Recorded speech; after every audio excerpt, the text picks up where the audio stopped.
എൻ്റെ കൂടെ എവിടെ ലോബിയ? ഞാൻ എന്ത് കാര്യത്തിനും നാദർശക്ക് ഞാൻ അപൂർവമായിട്ടൊക്കെയാണ് ഒരുമിച്ച് യാത്ര ചെയ്യുന്നത്.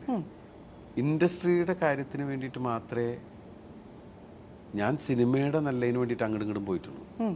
അപ്പോൾ ഒരിടയ്ക്ക് പറഞ്ഞു മമ്മൂക്ക ലാലേട്ടനൊക്കെ നമ്മളാണ് ഭരിക്കണേന്നൊക്കെ പറഞ്ഞിട്ടൊരു സമയം വായിച്ചിട്ടുണ്ട്. എനിക്ക് മനസ്സിലായിട്ടില്ല. ഞാൻ സിനിമയിൽ വരുമ്പോൾ ഞാൻ ക്ലാപ്പ് അടിച്ച് തുടങ്ങുകയും ഞാൻ അസിസ്റ്റൻ്റായിട്ട് വർക്ക് ചെയ്തിരിക്കുന്ന ഞാൻ ഇന്ന് ഏറ്റവും കൂടുതൽ റെസ്പെക്ട് ചെയ്യുകയും സ്നേഹിക്കുകയും ബഹുമാനിക്കുകയും ചെയ്യുന്ന രണ്ടുപേരാണ് അവർ. അത് കഴിഞ്ഞിട്ടുള്ള രണ്ടുപേര് സുരേഷ് ഏട്ടൻ ജയറാമേട്ടൻ. ഇവർ നാലുപേരും എൻ്റെ സീനിയേഴ്സാണ്. ഇവരിൽ സുരേഷ് ഏട്ടൻ്റെ കൂടെ മാത്രമേ ഞാൻ വർക്ക് ചെയ്യാത്തുള്ളൂ. ഞാനൊരു ഭയങ്കര ബ്രദർലി കൺസേണും കൂടിയാണ്. അവർക്കും എന്നോട് അനിയനോടുള്ള സ്നേഹമുള്ള ഒരാളാണ്. ഞാൻ ഒരിക്കലും അത് മിസ്യൂസ് ചെയ്യാനൊന്നുമല്ല.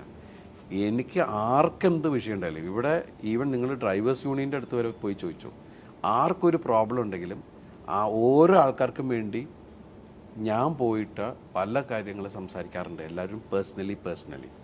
എനിക്ക് ഈഗോ എന്ന് പറയുന്ന 3 അക്ഷരം ഇല്ലാത്തതുകൊണ്ടാണ്.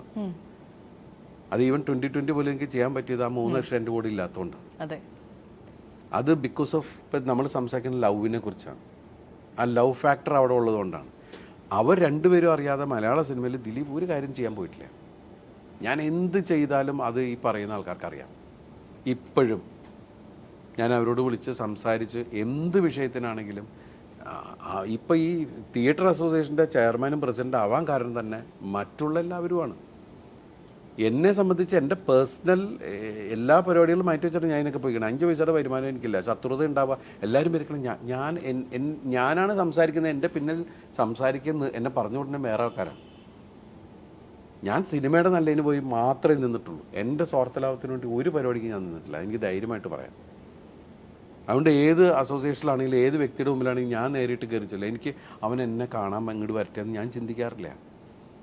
ഞാൻ ബേസിക്കലി ഇപ്പോഴും എൻ്റെ നിൽക്കുന്നത് ഞാൻ ടെക്നീഷ്യന്മാരുടെ കൂടെയും ടെക്നീഷ്യൻ്റെ സ്ഥാനത്ത് ക്യാമറയുടെ മുമ്പിലാണ് എൻ്റെ ജോലിയെങ്കിലും ഞാൻ കൂടുതൽ നിൽക്കുന്നത് ക്യാമറയുടെ പിന്നിലുള്ള ആൾക്കാരുടെ കൂടെയാണ്. കാരണം ഞാൻ അവിടെ നിന്ന് വന്ന ആളാണ്. ഞാൻ ശരിക്കും പറഞ്ഞാൽ ഏകദേശം 10 സിനിമ ചെയ്തു. ഏകദേശം 3-5 വർഷം ഞാൻ അവരുടെ കൂട്ടത്തിൽ യൂണിറ്റ് വണ്ടിയുടെ ഉച്ചയ്ക്ക് നമ്മൾ ഭക്ഷണം കഴിച്ച് നേരെ പോയി യൂണിറ്റ് വണ്ടിയുടെ അടിയിൽ കിടന്നുറങ്ങിയിരുന്ന ഒരാളാണ്. കാരണം വെച്ചാൽ നമ്മുടെ ടീം അതാണ്. കാരണം ആരും പെട്ടെന്ന് അവിടെ അന്വേഷിക്കാതിരിക്കാൻ പറ്റി ഇവരുടെ കൂട്ടത്തിൽ അന്വേഷിക്കില്ല എന്ന് പറയുന്ന പോലെ അങ്ങനത്തെ ആ റീച്ച് തന്നെ ഇപ്പോഴും കിടക്കുന്ന ഒരാളാണ് നമ്മൾ. ആ ബന്ധങ്ങളും കാര്യങ്ങളൊക്കെ അങ്ങനെ തന്നെയുള്ള ആൾക്കാരാണ്. ചായ കൊണ്ടുവരുന്ന ആൾക്കാരാണ്. അവരൊക്കെ ആയിട്ടുള്ള പഴയ ബന്ധങ്ങൾ അങ്ങനെ തന്നെയാണ്. അതിൽ കുറേ ആൾക്കാർ പോയി ഇപ്പോഴും. പക്ഷെ നമ്മുടെ വർഗസ്നേഹം എന്ന് പറയുന്നത് കൂടുതൽ ഇവിടെ തന്നെയാണ്. നമ്മുടെ എൽഡേഴ്സിനായാലും ആരോടാണെങ്കിലും നമ്മൾ വിട്ട് സംസാരിച്ചതാവണോ അത് സ്നേഹത്തിൻ്റെ പുറത്തുള്ളതാണ്. ഇപ്പം ഞാൻ പറയട്ടെ, ഒരാവശ്യമില്ലാതെ ഇപ്പം ശരിക്കും